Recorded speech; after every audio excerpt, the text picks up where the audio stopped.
방금 함께 읽은 이 본문은 문제 많은 고린도 교회를 향한 사도 바울의 책망입니다. 오늘이 추수감사주일인데 감사의 내용에 관한 구절이 아니고 책망하는 구절을 본문으로 잡았느냐 의아하실 분이 있겠지만, 오늘 고린도 교회를 향해서 책망하는 이 사도의 책망은 우리의 감사와 직결되고 또 우리의 삶을 돌아보는 중요한 기준이 되기 때문에 본문을 택했습니다. 함께 살피면서 오늘 우리가 어떤 마음으로 하나님께 감사하고 있으며 또 앞으로 우리에게 주어진 남은 생을 어떻게 하면 감사의 그 마음으로 이어갈 수 있는지 성경이 가르치는 그 가르침대로 잘 따라가는 은혜가 있으면 좋겠습니다. 고린도 교회는 은사가 많은 교회였습니다. 방언도 있었고 예언도 있었고 병 고치는 은사도 있었고 모든 구변과 모든 지식에 풍성한 그런 교회였습니다. 뿐만 아니고 좋은 지도자를 가졌던 교회예요. 고린도 교회를 누가 세웠죠? 바울이 세웠죠. 근데 그 교회를 거쳐간 지도자들이 쟁쟁한 사람들입니다. 아볼로가 담임 목회를 했고요. 베드로도 잠시 가르쳤다고 기록되어 있습니다.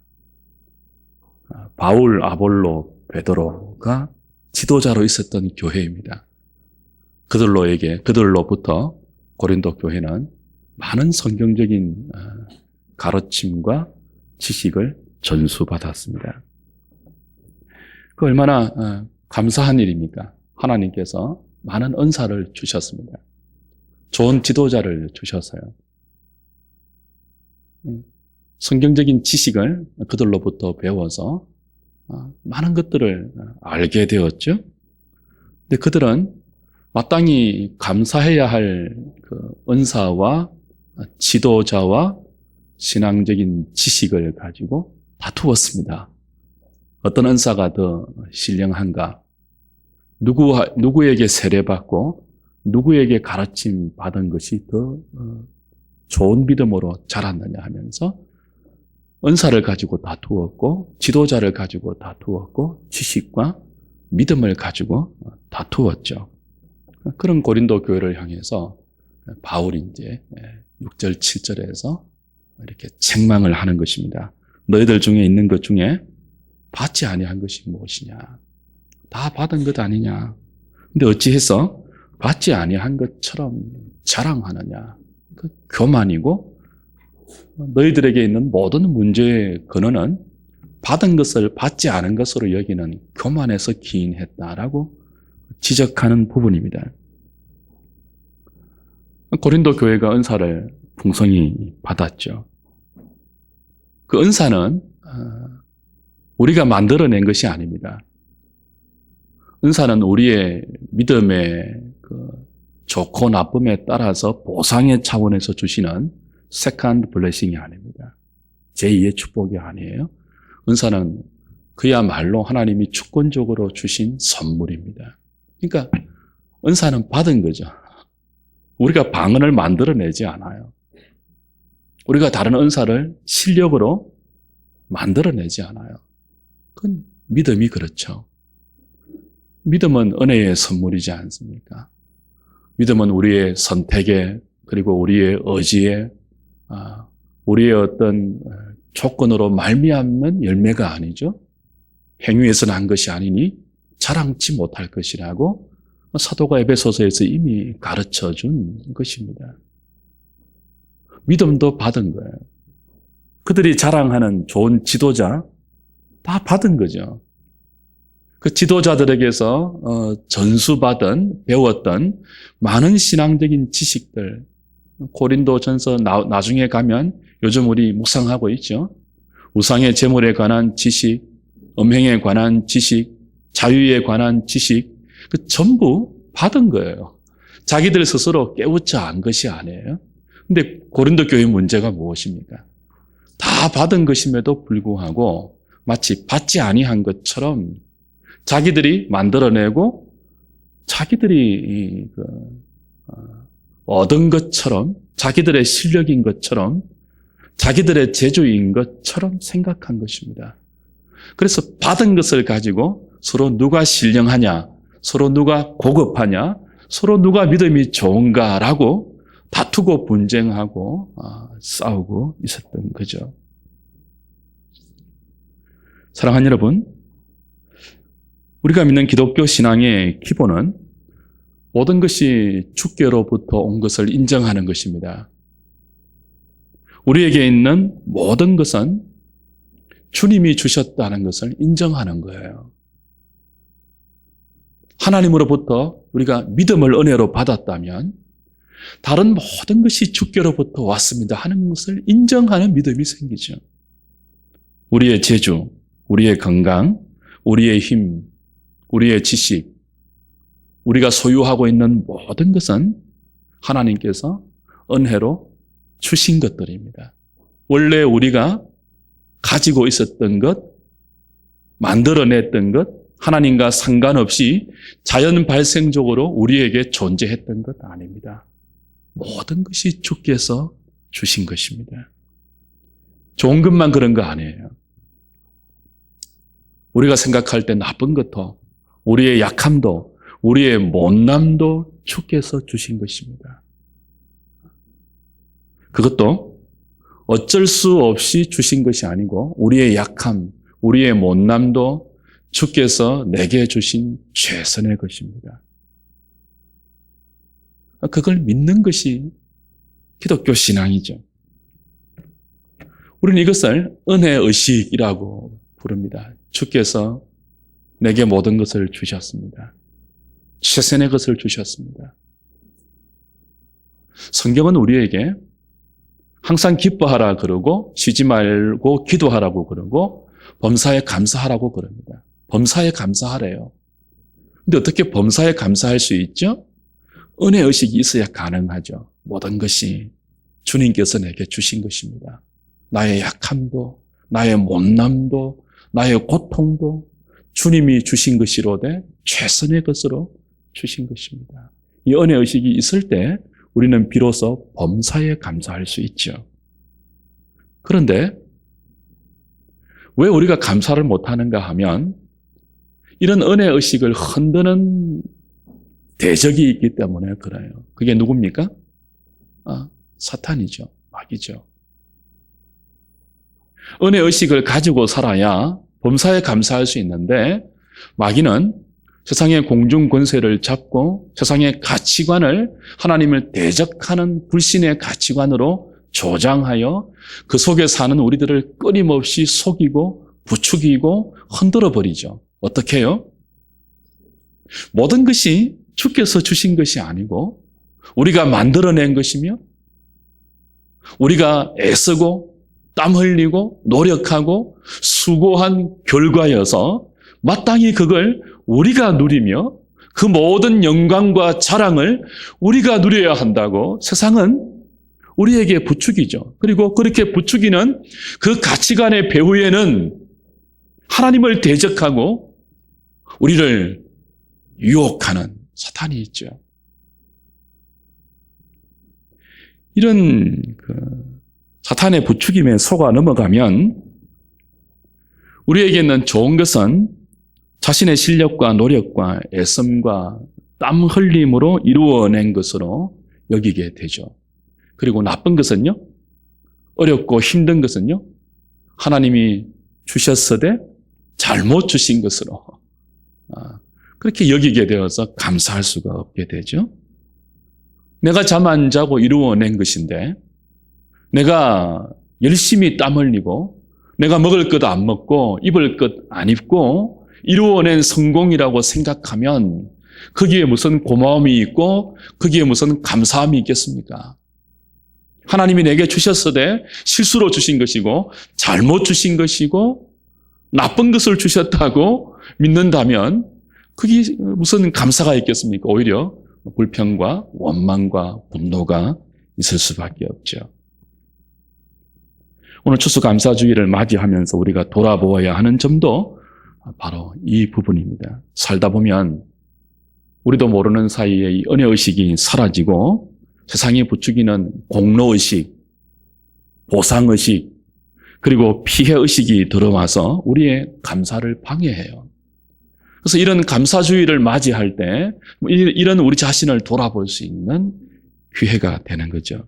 나는 지금 내 삶의 모든 것을 하나님께서 은혜로 주신 것이라는 인정하는 믿음이 있는가? 좋은 것만이 아니고 이해가 되지 않고 힘들고 고통스럽고 어려워서 하나님이 주신 것이라고 도무지 납득할 수 없는 그런 것까지도 하나님이 내게 허락하신 최선의 것이라는 그런 믿음을 가지고 있는가 돌아보는 거죠. 마태복음 20장 1절부터 16절에 보면 여러분이 잘 아시는 포도원 품꾼의 비유가 나와요. 예수님이 천국을 설명하시면서 비유로 설명하시면서 이 포도원 품꾼의 비유로 천국의 은혜의 성을 가르쳐 주시죠. 포도원의 주인이 이른 아침부터 장터에 나가 품꾼을 자기 포도원에 들여보내 한 데나리온씩의 품삯을 줍니다. 아침부터 장터에 나와 있는 사람들은 굉장히 절박한 사람들이에요. 거기 장터는 요즘 말로 하면 새벽 인력 시장으로 적용할 수 있는 그런 삶의 터전이죠. 하루 일거리를 받아서 하루 일당을 벌지 못하면 자기도 그렇고 딸려있는 모든 식구들이 굶어야 하는 그런 절박한 사람들이 새벽에 일거리를 찾아서 장터에 나온단 말이에요. 하루 일거리를 찾아서 일당을 못 벌이면 자식 공부를 못 시키는 사람들이 거기 나와요. 누군가가 자신에게 하루 일거리를 안 주면 늙은 부모님의 그 병 치료를 할 수 없는 사람들이 절박한 심정을 가지고 오늘은 제발 누군가가 나에게 일거리를 주면 좋겠다. 그런 마음으로 새벽마다 장터에 나오죠. 그런데 그런 마음과 달리 매일 허탕을 치는 현실이라면 그 마음이 어떻겠습니까? 얼마나 절박하겠어요. 그런데 어느 날 새벽에 포도원 주인이 나타나서 자기 포도원에 사람들을 들여보내는 거예요. 그리고 한 데나리온씩 품삯을 계약해서 일찍부터 늦은 시간까지 모든 장터에 있는 사람들을 들여보내서 일을 시키죠. 새벽에 부름받은 한 사람이 여러분이라고 한번 상상을 해 보십시오. 더군다나 이 포도원 주인은 자기 포도원에 일이 필요해서 사람들을 부르는 것 아닙니다. 일이 필요 없는 사람이에요. 근데 왜 일찍부터 장터에 나와서 자기 포도원에 사람들을 들여보내죠? 장터에 있는 사람들이 불쌍해서 그래요. 그 하루 벌어먹고 사는 사람들, 일거리 없어서 그렇게 절박하게 살아가는데 내가 나의 포도원을 열어서 이 사람들을 먹여야지. 그 자비로운 마음으로 아침 일찍부터 장터에 나가고 저녁 늦게까지 장터에서 사람들을 자기 포도원에 들여보내서 일당을 주는 자비로운 주인이란 말이에요. 그 자비로운 주인으로부터 새벽 일찍 부름을 받은 한 품꾼이 여러분이라고 상상해 보십시오. 은혜 아닙니까? 은혜. 그 주인이 은혜를 베푼 거란 말이에요. 그 주인의 은혜 때문에 오늘 자식을 공부시킬 수 있다고 말이죠. 식구들을 먹일 수 있게 되었단 말이죠. 병든 어머니를 병원에 데리고 갈 수 있게 되었단 말이죠. 그 자비로운 주인 때문에 말이에요. 그래서 아침에 일찍 부름받아서 그 포도원에 들어가 일을 할 때 얼마나 감사했겠습니까? 얼마나 고마웠겠습니까? 감사한 마음으로 일하지 않았겠습니까? 근데 문제가 발생합니다. 저녁에 이제 품삯을 계산하는 때가 문제가 발생해요. 주인이 품삯을 계산하는데 가장 늦게 와서 1시간 일한 사람에게 한 데나리온을 주는 거예요. 하루치 품삯을 주는 거예요. 그래서 이제 아침 일찍부터 일한 이 사람이 마음에 생각을 하는 거죠. 와, 1시간 일한 사람도 하루 품삯을 주니까 하루 종일 일한 사람 나에게는요, 더 많은 것을 줄 수 있지 않겠느냐는 기대를 가지죠. 근데 자기 차례에 얼마를 받는다고요? 똑같이 한 데나리온 받죠. 기대가 무산됩니다. 어떻게 합니까? 그 자비로운 주인에게 욕을 하죠. 불평하고 원망하죠. 1시간 일한 사람에게 한 데나리온 주면서 하루 종일 볕에 고생하고 수고한 나에게도 똑같이 주느냐. 여러분, 왜 아침의 마음과 저녁의 마음이 달라졌죠? 왜 달라졌죠? 무엇을 잊어버렸기 때문에 그렇죠? 이 주인이 악한 주인입니까? 이 주인이 1시간밖에 일하지 않는 사람에게 자기와 똑같이 하루 품삯을 쳐주는 것이 악한 거예요? 아니죠. 이 주인은 자비로운 주인이죠. 나에게만 은혜를 베푸는 사람이 아니고 1시간밖에 일하지 않는 그 사람에게도 동일한 은총을 베푸는 너무 자비로운 주인이에요. 어떻게 그 주인에게 불공평하다고 악하다고 말할 수 있겠습니까? 근데 왜 그렇게 대들죠? 왜 욕하죠? 왜 항의하고 불평하죠? 은혜의식을 잊어버렸기 때문에 그렇죠. 자기를 불러줄 이유가 없는 주인이 불쌍히 여겨서 불러주었지 않습니까? 일을 시켰잖아요. 돈을 주었잖아요. 잘못한 것이 뭐 있습니까? 근데 어느 순간 은혜의식이 사라지고 하루 종일 일했는데 이거밖에 안 줘? 라는 공로의식, 보상의식, 1시간 일한 사람과 자기를 비교할 때 생겼던 피해의식, 이런 것들이 들어오니까 아침에 그렇게 충만했던 감사의 마음은 다 사라지고 그 자비로운 주인을 향하여서 불평하고 원망하고 욕을 하는 거죠. 이건 합당하지 않는 거예요.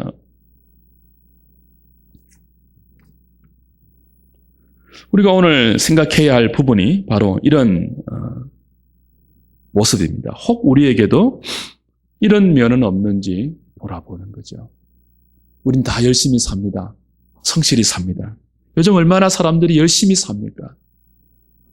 근데 우리가 아무리 수고하고 열심히 살고 땀 흘리고 성실히 살아도 내게 있는 모든 것은 내가 스스로 만들어낸 것이 아니고 하나님께 받은 것들입니다. 그것도 받을만 해서 받은 것이 아니고 은혜로 받은 것입니다. 은혜로 받은 것은 당연한 것이 아니죠. 루키스에서 보는 것처럼 과분한 은혜입니다. 예상 밖의 은혜입니다. 감사주의를 맞이하면서 우리는 평소에 늘 당연하다고 생각하고 있는 우리에게 주어진 모든 것들이 사실은 당연한 것이 아님을 깨달아야 돼요. 은혜로 주어진 거예요. 우리가 만들어낸 거 아니에요. 우리가 열심히 살고 우리가 성실히 살고 우리가 수고하고 진력하는 것 맞죠? 그러나 그럼에도 불구하고 이 모든 것들은 하나님이 주신 은혜입니다. 무엇보다 예수 믿을 수 있는 은혜를 주시고 이 좋은 교회 안에서 지체들과 더불어 함께 하나님을 예배하고 함께 하나님을 배워가고 함께 성도의 교제를 나눌 수 있는 것, 함께 신앙생활 할 수 있는 것이야말로 당연한 것이 아닙니다. 정말 감사해야 될 감사의 덕목이에요. 주 안에 사랑하는 여러분, 포도원 품꾼이 새벽에 부름받아서 하루 종일 수고했습니다. 그리고 계약대로 한 데나리온 받았습니다. 그것도 은혜이죠. 그것도 귀한 거예요. 근데 더 귀한 것이 무엇일까요? 아침부터 일찍 자비로운 주인의 포도원에 들어갈 수 있게 된 자체가 은혜입니다. 하루 품삯과 비교할 수 없는 것이 그 주인으로부터 주인의 포도원에 들어갈 수 있도록 허락을 받은 거고 부름을 받은 거예요. 만약에 그 포도원 주인의 자비로운 부름에 부름받지 않았다면 어떻게 했겠습니까? 평소와 다름없이 늘 신세한탄하면서 아무도 자기를 불러주지 않는다고 세상이 왜 이따위냐고 술만 마셨지 않겠습니까? 하루 종일? 그 주인이 은혜로운 자신의 포도원에 이 품꾼을 불러주지 않았더라면 일찍부터 죄밖에 더 지었겠습니까? 저와 여러분들이 은혜로 예수를 믿게 되고 주님의 몸된 교회 안에서 함께 신앙생활을 하게 된 것은 정말 말할 수 없는 은혜입니다. 우린 여기서 하나님을 배웁니다. 우린 여기서 세상에 가르쳐주지 않는 우리 자신과 죄와 구원과 거룩과 진리를 매일매일 배워가고 있습니다. 하나님을 사랑하는 법을 배우며 하나님이 저와 여러분들에게 얼마나 말할 수 없는 만극한 은혜를 주시고 있는지를 말씀을 통해서 매일 배웁니다. 교회는 포도원 아니에요. 여러분, 포도원 안과 포도원 밖은 비교할 수 없는 환경입니다. 포도원 밖에서 아무리 잘 돼도 자비로운 주인의 자비를 맛볼 수 없어요. 포도원 안에, 이 자비로운 주인의 포도원 안에 그분의 부르심을 받아 일찍 들어왔다는 것은 말할 수 없는 은혜이죠. 그게 어떻게 하루 품삯과 비교할 수 있겠습니까? 저는 오늘 여러분들이 예수를 믿을 수 있는 은혜를 받은 것, 주의 몸된 교회 안에서 주님의 지체가 되어, 교회의 지체가 되어 함께 하나님을 알아갈 수 있는 이 만극한 은혜를 입은 것에 대해서 특별히 감사할 수 있기를 바랍니다. 아마 우리 중에는 하나님이 모든 것을 우리에게 주신다고 하는데 왜 내게는 이렇게 힘든 현실을 주시는가? 난 아무리 목사님이 그렇게 설교해도 나는 나의 이 고통을, 나의 오늘을 하나님이 은혜로 주신 것이라고 수납하거나 납득하거나 동의할 수 없어요 라는 생각을 가지는 분이 혹 있을지 모르겠습니다. 너무 힘들면 충분히 그럴 수 있죠. 너무 고통스러우면, 현실이 너무 버거우면 충분히 그런 생각 가질 수 있죠. 이해됩니다. 그러나 이해는 되어도 정당한 것은 아니에요. 우리의 오늘이 아무리 힘들고 버겁고 고통스럽고 어렵다 할지라도 그래서 그 현실이 하나님이 내게 주신 은혜의 결과인 것을 믿지 못한다면, 그래서 불평하고 있다면 그건 이해는 되지만 무엇은 아니라고요? 옳은 것은 아니에요. 정당한 것은 아니에요. 욥의 경우를 보십시오. 여러분, 지상의 인생들 중에서 욥처럼 이해하기 힘든 고난을 겪은 인생이 있습니까? 욥처럼 지긋지긋한 고통을 그렇게 힘들게 겪은 인생이 있을까요? 별로 없을 거예요. 욥기에 나오는 욥의 고통을 보면 정말 입을 다물 수밖에 없는 그런 고통이죠. 근데 욥이 이 고난의 초반에 어떻게 했습니까? 주신 자도 여호와고 취하신 자도 여호와니 여호와께 찬송을 돌려야 한다고 고난 속에서 감사했던 인물입니다.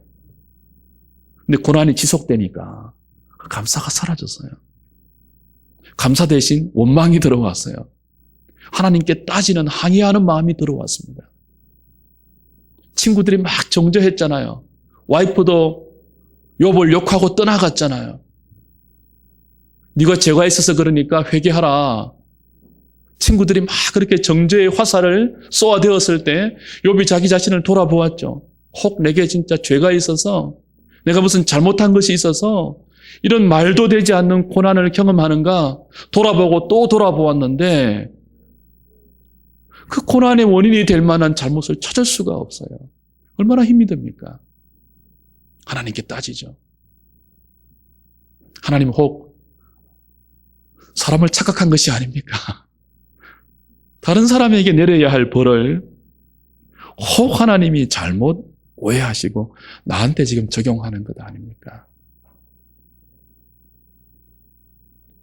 하나님과 변론하고 싶고 했고 하나님께 이유를 듣고 싶어 했습니다. 이해됩니다. 근데 이런 욥을 향한 하나님의 답변이 무엇입니까? 욥기 38장을 한번 보십시오. 38장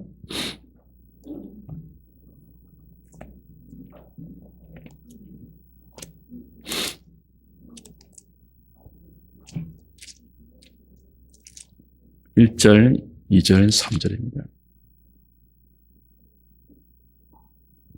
구약성경 798페이지. 그때 여호와께서 폭풍 가운데에서 욥에게 말씀하여 이르시되 2절 3절 같이 한번 볼까요? 무지한 말로 생각을 어둡게 하는 자가 누구냐? 너는 대장부처럼 허리를 묶고 내가 네게 묻는 것을 대답할지어다. 넘어가서 40장 1절 2절을 보십시오. 여호와께서 또 욥에게 일러 말씀하시되 뭐라고 한다고요? 터집 잡는 자가 전능자와 다투겠느냐? 하나님을 탓하는 자는 대답할지어다. 뭐라고 하세요? 여러분, 욥이 하나님께 불평하고 항의하는 게 이해가 안 됩니까? 이해가 되죠. 누구라도 욥 같은 고난을 당하면 그런 생각 가질 거예요. 왜 이렇게 하십니까, 하나님? 제발 이유라도 알고 좀 당합시다. 알려주세요, 좀. 그런 마음 드는 것이 당연하죠. 그래서 묻고 또 묻습니다. 근데 오랫동안 침묵하시다가 욥기 38장에 와서 하나님이 비로소 말씀해 주시는데 이유를 말씀해 주시는 게 아니에요. 이러이러하고 여차여차해서 이렇게 되었다 한다? 그렇게 말씀해 주시는 게 아니시고 대뜸 뭐라고 하세요? 폭풍 가운데 말씀하시는데 이 무지한 말로 이치를 어둡게 하는 자가 누구냐? 책망하십니다. 너 왜 내 탓을 하느냐? 감히 나와 다투느냐라고 책망하세요. 좀 하나님이 심하다는 생각 안 드십니까? 욥이 지금 얼마나 큰 고통을 당하고 있는데 좀 위로해 주시고 힘들지. 근데 이러이러해서 그렇단다. 조금만 참아라. 그러면 얼마나 좋아요. 근데 그렇게 안 하신다고요. 어떻게 하신다고요? 이 무지한 자야. 무지한 너의 생각으로 하나님의 이치를 어둡게 하는 그 마음을 왜 가지느냐? 네가 누구간데 전능자와 다투고 나를 탓하느냐? 이제부터 한번 대답해 보아라라고 38장 4절부터 41장 마지막 절까지 계속 질문하십니다.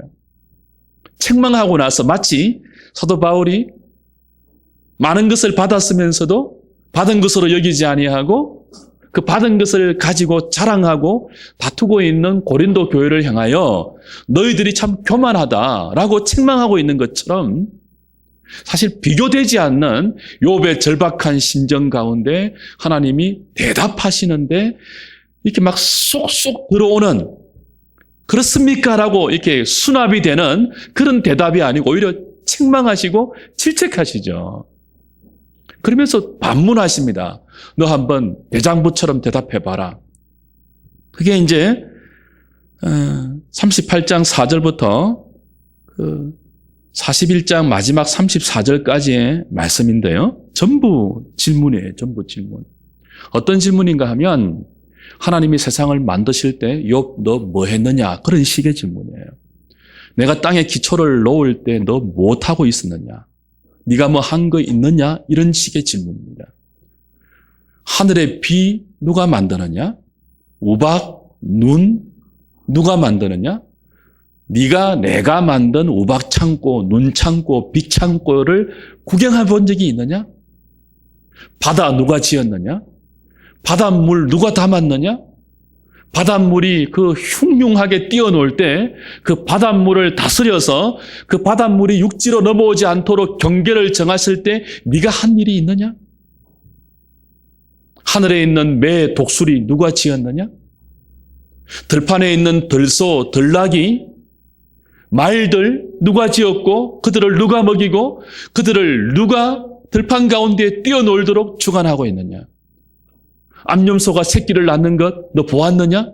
암나귀가 새끼를 낳고 암사슴이 새끼를 낳는 것 너 보았느냐? 누가 새끼를 낳게 하느냐?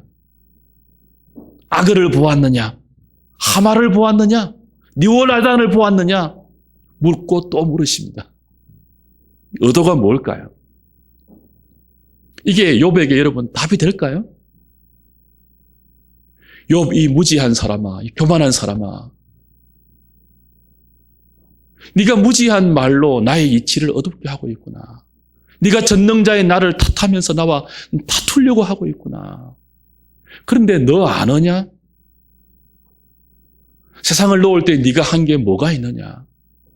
네가 너의 현실이 이해가 되지 않고 네가 당하는 고난과 어려움과 흘리는 눈물이 도무지 수납이 되지 않아서 나에게 따지고 원망하고 불평하고 감사하는 마음을 접고 나를 향하여 분노하는 그때에도 나는 나의 성실과 나의 지혜와 나의 모든 힘을 동원해서 네가 이해하지 못하는 이 우주와 지구와 모든 인생과 거기 충만한 모든 것들을 내가 다스리고 있고 그걸 존재하게 하고 있고 네가 울고 있는 그때에 네가 나를 향하여 불평하고 나를 탓하면서 나와 다투고 있는 그때에도 동쪽의 해를 내가 뜨게 했다.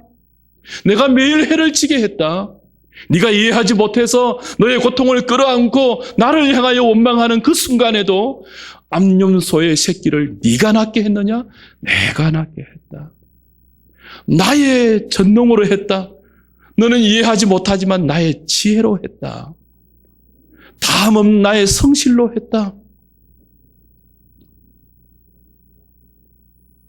네가 수납이 안 되는 너의 현실 때문에 너의 오늘 때문에 나를 향하는 감사를 다 그냥 외면하고 내려놓고 나를 향하여서 하나님 왜 이러십니까? 입이 있으면 좀 말씀해 보십시오. 나와 논쟁하고 쟁론하고 무지한 말로 나의 이치를 어둡게 하는 그때에도 나는 네가 이해하지 못하는 모든 우주를 내 능력으로 한치의 오차도 없이 한치의 부족함도 없이 한치의 어긋남도 없이 오늘까지 다스리고 주관해 왔다. 너 정녕 모르겠느냐? 물으십니다. 너는 사탄 앞에서도 내가 칭찬했던 내 아들이다. 내가 다스리는 암염소, 암나기, 내가 주관하고 있는 바다의 물, 땅에 있는 모든 생물체, 밤하늘의 빽빽한 별들, 그건 내가 다 다스리고 있는데 그건 내 아들이 아니야. 그건 나의 피조물에 불과해.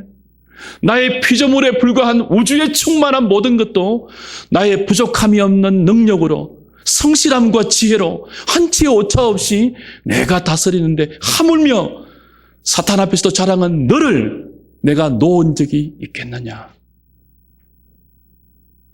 너에 대한 나의 사랑과 나의 지혜와 나의 열심을 한순간도 거둔 적이 없다. 말씀하시는 거죠. 네가 이해가 안 돼도, 네가 몰라도 그건 내가 부족해서가 아니고 너를 향한 나의 사랑이 모자라서가 아니고 설명해주도 모르는 너의 무지일 뿐이지. 너를 향한 나의 자비와 나의 계획과 나의 성실은 조금도 차질이 없이 오늘까지 너를 향하여 부어져 왔고 앞으로도 그럴 것이라는 거예요.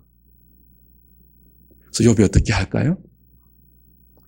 이 하나님의 말을 듣고 회개하죠. 42장 보십시오.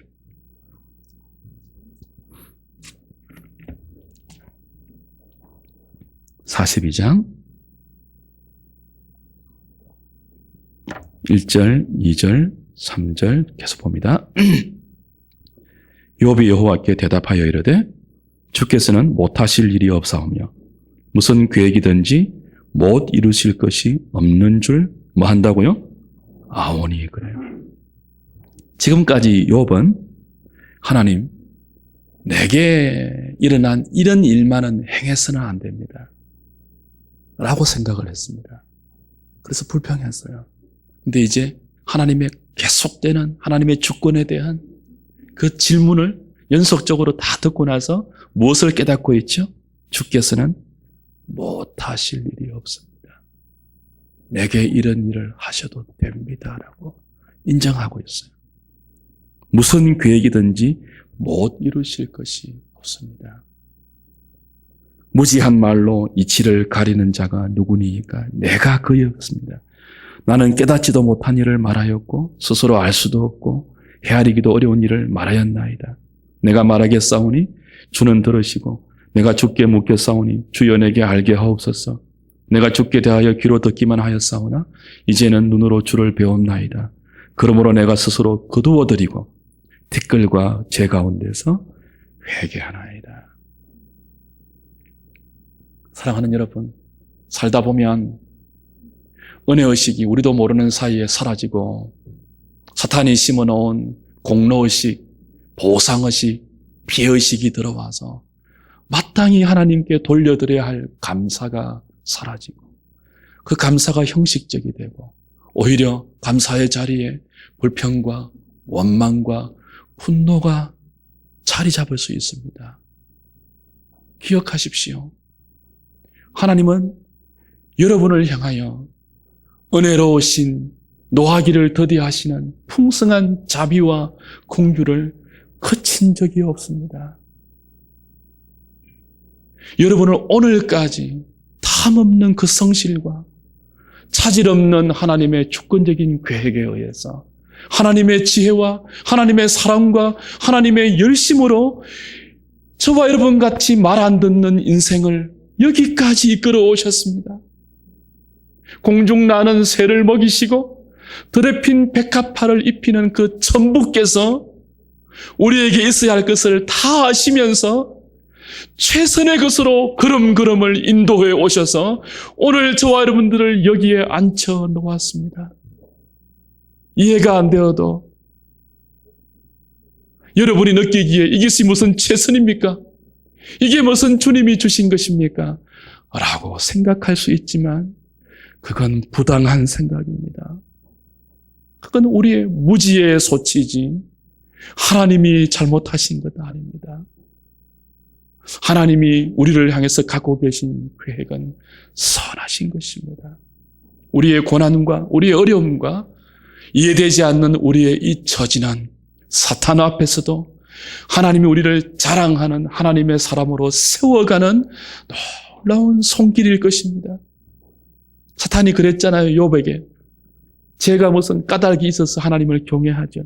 하나님이 돈도 주시고 건강도 주시고 지위도 주시고 명성도 주시니까 자식도 주시고 건강도 주시니까 하나님을 경외하지.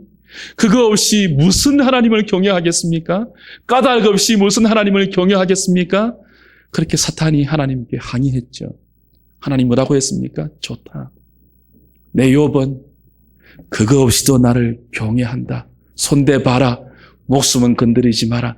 그래서 일어난 일 아닙니까?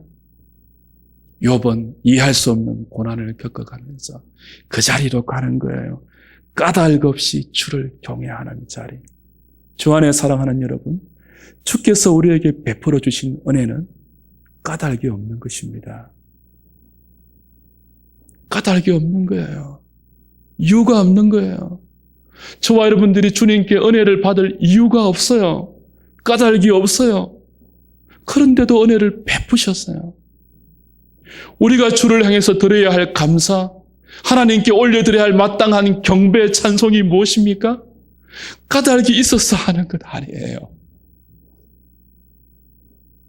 까닭이 없어도 우리를 불쌍히 여기신 하나님께 우리는 경배할 수 있어야 돼요. 그게 성도의 감사이죠.